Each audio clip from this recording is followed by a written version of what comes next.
Hello everyone. Today I'm going to share with you my Mercedes S63. The dome light, the bulb is not working. The bulb is burned out. And how to replace the bulb, that I'm going to share with you. It's very easy and simple. We're going to open this.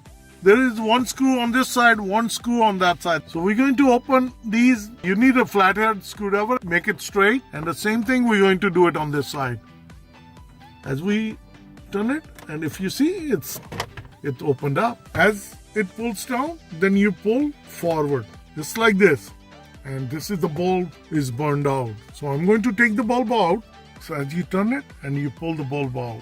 And this is the fuse bulb.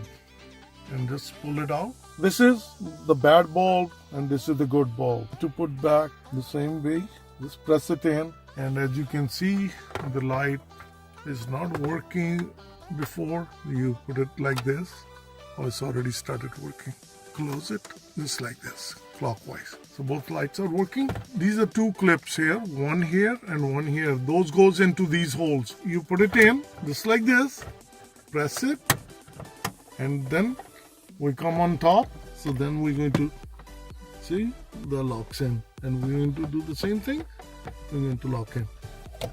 So that's how it's easy and simple to change your dome light bulb on S63 Mercedes. And if this video helped you out, please like, share and subscribe. Thank you and have a good day. Bye-bye.